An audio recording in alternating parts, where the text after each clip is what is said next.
Hey everybody, Tyler with Meeple Mountain here, bringing you another board game review, this time from our friends at Kolosal Games. I've gotten fortunate enough to get my hands on a pre-production prototype version of Reload, a new game coming to Kickstarter very, very soon, and I'm excited to show this game with you, kind of walk you through the rules as they stand now and explain just the general pitch and idea of this game, as I think it's going to be one that you'll really, really enjoy. Now, Reload is a battle royale kind of game, so if you're familiar with games like Apex Legends or Fortnite, this is going to feel right at home for you. You're going to take on the role of a cloned super soldier competing in a Hunger Games style, widely publicized battle royale event where corporations are investing copious amounts of money in you to optimize you as the best fighter, to send you off into the far reaches of space to explore for the glory of mankind. But before they do so, they want to make some money and make sure their results are good. So they're going to put you in this arena where you're going to fight with some other cloned super soldiers and you're going to compete for the most fame. Really, all the money and all that doesn't really interest you. You want fame. So you as a super soldier are going to be using these really interesting little fame tracks that are these long tracks where you'll be slotting in various achievements that all fit in there regardless of what you do, and they'll all slot together in one long string of glorious events as you try to become a superstar in the arena. So let's jump in and learn a little bit about Reload, how you'll play, and if this game seems right for you. Reload sets you in the role of a super soldier competing in a battle royale tournament that's highly publicized and very, very popular with the viewership. You'll be competing to gain fame. You can collect fame in various different ways throughout the game, from inflicting injuries on opponents, uploading beacons, completing achievements, disarming traps, or even causing your opponent to reload, which is one of the most valuable ways that you can gain points in the game. You'll be doing all of this to fill a fame track and gain the most fame before your opponents, which will win you this episode of Reload. Achievements are randomly generated cards laid out that have all forms of different requirements throughout the game that you'll be competing with opponents to do first to gain the appropriate token to add to your fame track. Players will parachute onto a randomly generated board and will compete to scavenge supplies from the various supply decks to outfit their character with, to increase their survivability or perhaps decrease the survivability of their opponents. They'll be trying to avoid the events that will come up that will produce toxins and contamination on the map. That will begin to end and close out this episode of Reload as you'll continue to survive and dodge those things. You can even choose to build walls or traps to prevent your opponents from attacking you or slow them down or deter them and force them to maybe focus on someone else. On any given turn, you'll roll the action dice that you start with. Every player has 5 action dice that they can use as they go through their turns, and you can use these for offense, defense, or for various actions such as movement, specific actions on hexes and tiles, or to even build or heal yourself if you're fortunate enough to be able to do so. Players will use the weapons that they have at their disposal to attack opponents, using their dice pool to inflict injuries on their opponent. One of the things that I really like about Reload is the way that combat works. When you do an attack, you are able to roll your dice, and you'll line them up from highest to lowest, with skulls being considered a 6 or a direct injury. Then, your defender would roll their dice from their defense pool and would line them up in similar fashion. This is similar to the Spartacus system, if you're familiar with that wonderful old game, where you will line up your dice and then compare the results with equal results, negating each other, and results of greater value from the attacker inflicting injuries upon the opponent, or light injuries depending on the numeric value. Every injury that a player receives is going to take one of their available dice and put them in the injury category, which will limit the dice pool that they'll have available in future rounds. If a player ever has all of their injury sets covered, such as this, they only have 1 dice left, they're forced to reload, which gives that achievement point to the fame points, I should say, to their opponent, and they'll have to re-parachute in. They'll lose the gear that they had and have to resupply with only one level 1 piece of equipment and start their battle again. So death is never the end, but you don't want to go quietly into the night and give your opponent easy points. Now, as I mentioned, this is a prototype edition, so please keep in mind that everything that you see here is not final, and the rules and the art and all the pieces, of course, are still in development and are going to be fine-tuned and even sharper and prettier by the time the Kickstarter releases.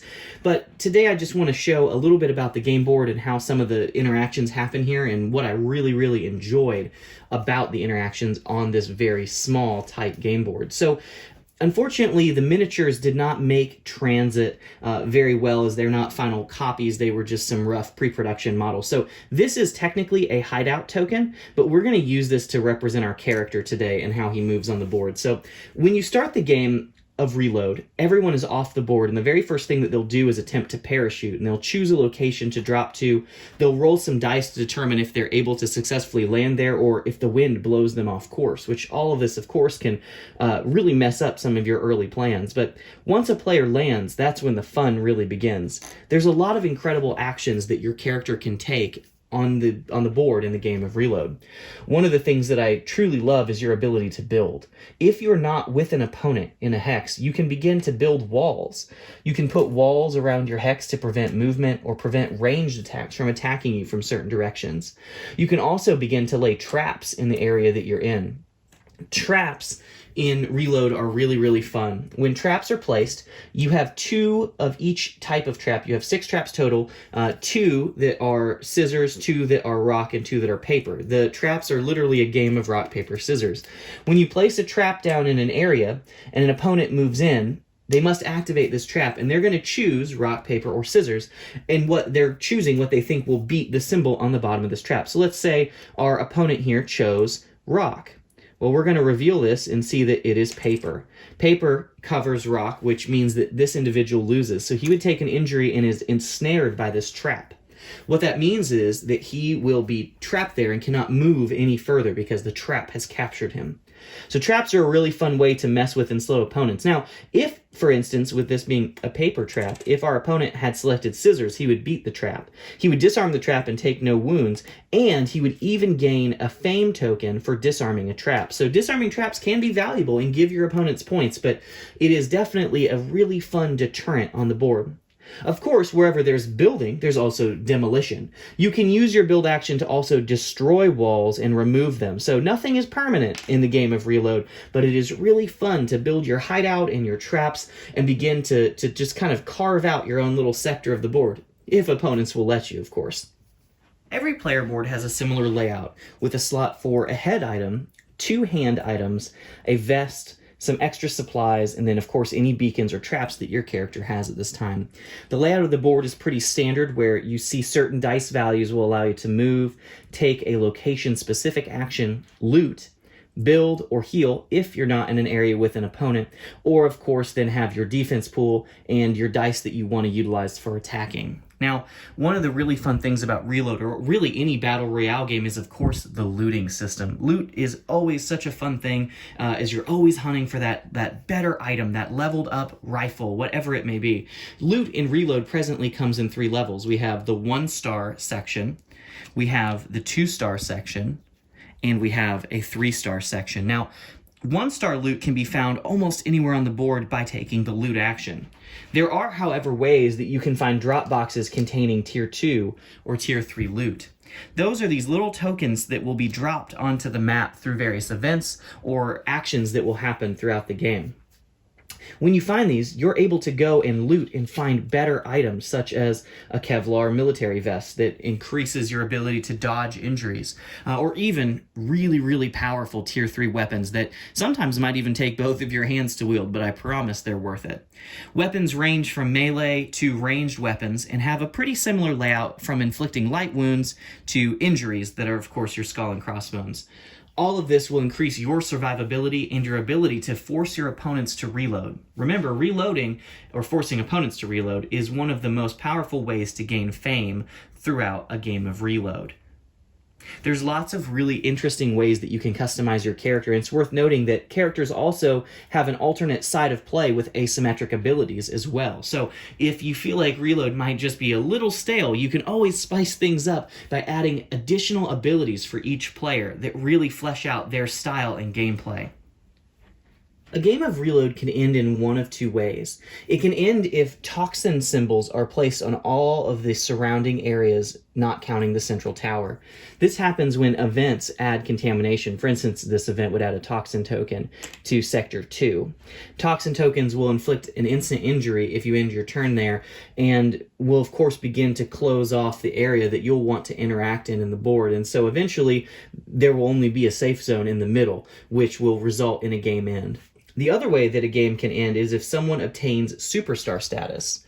Superstar status is attained when a player fully builds their fame track all the way to the end, and you can chain together any achievements that you want and begin to build these out and add them together. They're all worth various amounts of points, symbolized by the length of the particular ribbon. But if a player ever builds themselves all the way out to the end of their track, they have achieved superstar status, and the game will end automatically with their victory. The thing that I love about Reload is that there's so many ways to gain fame. You can gain fame in a team game by healing your partner. You can gain fame by uploading beacons, by inflicting injuries, disarming traps, forcing players to reload, and even attaining achievements, which can be granted, like the mechanic achievement here, will give you an achievement token just by disarming a trap. So there's lots of ways that you can go about playing Reload. There's lots of strategies and styles that you can spec into, and I love that about Reload. And that was just a snapshot of Reload. I hope you enjoyed getting a sneak peek of the game and some of the elements that are involved in this game that Kolosal is building right now. And of course, with a Kolosal Kickstarter, you know there's going to be additional player characters and all kinds of Kickstarter content that will be added to this game to just increase the layers of depth and replayability. But that aside, what did I think of it? Well, I am a pretty big fan of games like Fortnite, and specifically Apex Legends is one of my favorite Battle Royale games. Even games like the Call of Duty Warzone, it's just become a pervasive type of game in the industry right now. And so it was only a matter of time before someone took a really good stab at creating a board game variation to this very, very popular style of game. Now, I know there are other games in the market already that have tried and taken a swing at this Battle Royale model, but I really like Kolosal Games as a designer, and I like what they've done here with this Battle Royale game. It feels very, very similar to what I've experienced in Apex, where there's just that pressure and that uncertainty of like trying to get looted up, but also get some points right away and just kind of balance those interactions. And so I think that Reload does a really good job of simulating the feel and the pressure and the stress of being on a tight map and working to optimize your time and get geared up and ready for those conflicts. And that's a really fun thing. Now, I was never that good at it at Fortnite, but building is one of the best things in a Battle Royale game where you can make the map your own, and Reload takes a stab at that as well in the sense of traps, which are really fun. I love that they just did rock, paper, scissors. It's a simple system, and it's a great system. It's fun. Building walls to defend yourself. Like, there's some really fun elements, especially in team games, of how you guys can synergize to start eking out some defensive positions as well, so that you are kind of maybe pushing someone in a certain direction or preventing attack from a different way. And it's all really, really fun. The thing that I love most, the two things that I love most about Reload is, one, I really do like the fame track. It's fun, it's visual, it's just neat. It's a very simple idea. I'm going to slot the victory points that I've gotten here, but it's really fun to see it all, slot and build together, and you can at a glance see who's winning just by looking at that track. And that's a really fun, engaging visual way to tell the story of like the things that you're doing and how they impact your fame and popularity among the viewership. It's really fun. The other thing that I like is the combat system. It's clean, it's simple. I mentioned it before, but it does harken back to the Spartacus board game Blood and Sand, if you're familiar with that, the remake Game of Treachery. that Gale Force 9 did. It's an incredible game. It was one of my favorite games, but I love the combat system. It's clean, it's simple. You roll your dice, you go highest to lowest, and you compare and contrast to see how many injuries your player sustains. It's a really fun way to track damage and engage with that, and I think that Reload does a really good job of kind of building on that model, because now you are modifying your dice through the gear that you have. You have protective gear that can protect from certain injuries. I didn't touch on it a ton, but certain things deal light wounds, which will decrease your die value, and so multiple combats in the same round before you're able to readjust your die can start to tick your dice down so that you take more injuries, more light wounds, and so the damage can stack up really, really quickly if you're not prepared. And so it's a really quick and easy to teach game that, of course, the concept is pretty readily known to most gamers in the industry nowadays. If I say this is a battle royale game, you have a general idea that there's probably going to be a zone or a toxin or a fog or something that's tightening up, and I've got to go get loot. And so it's great because it's really easy to teach. It takes up a pretty minimal amount of table space, all things considered, and it's a really fun, engaging game that is available to a wide range of people. This game does not seem to have such a deep strategic value that you'd need to be a hardcore gamer to jump in and enjoy a game of Reload. The events keep things fresh. The achievements kind of keep you moving and targeting different things. It's really, really fun. The theme is really engaging for me. It harkens back to Heavy Hitters from Weta Workshop, if you're familiar with that title, of just this dystopian future where corporations run everything. And so they just put their sponsorship stickers, on everything that's happening. And so it's like Hunger Games. You're watching this very morbid, kind of dark thing, but it's fun and it's happy and it's engaging. It's great. It's a distraction from whatever's going on in the world of Reload that's got the viewership so engaged in this series and this game show that we're watching or taking a part of. And so all of that to say, I think you will really enjoy this game of Reload. It's fun. It has a super wide swath of engagement factors. Anybody can jump in and enjoy this game. It's quick, it's clean. If you die, it's no big deal. You can come back and play again. You can get more loot. It's just a minor setback, which I really like. There's lots of different ways to play and spec your character, which is always good. And of course, the asymmetric abilities are going to add even more replayability and strategy as you try to play into whatever your particular character is good at. Because this is a prototype, because this is still a work in progress, I'm going to refrain from giving this a numeric point value, just because I want to withhold that until I'm able to see the finished product and the whole thing, and I don't want to make a statement on partial information that I have here with this prototype. But I will say Kolosal has built a really solid skeleton of a structure here with Reload, and I cannot wait to see all the bells and whistles that they add into it when it's finalized. I'm sure the dice are going to be really cool when they're finished, and I can't wait to see all of the extra polish that they put into this game. But again, if you like Battle Royale games and you're looking for a board game adaptation of that, or you just like the idea of a really fun dice chucker with some strategy and looting and a little bit of area control and tactical awareness here, with a bit of luck because of the event deck throwing toxins at you all the time, I would really encourage you to check out Reload. It's going to be coming to Kickstarter really, really soon, and I cannot wait to see what Kolosal does with this game. They always have great Kickstarters, so I'm really, really excited for you guys to check this game out. So thanks again for hanging out with me for a few and getting a sneak peek at what Kolosal has in store, and as always, happy gaming. Thanks for watching this video. I really hope you enjoyed it. Check out some of our other Meeple Mountain content. I promise you won't be disappointed. This is Tyler Williams, signing off.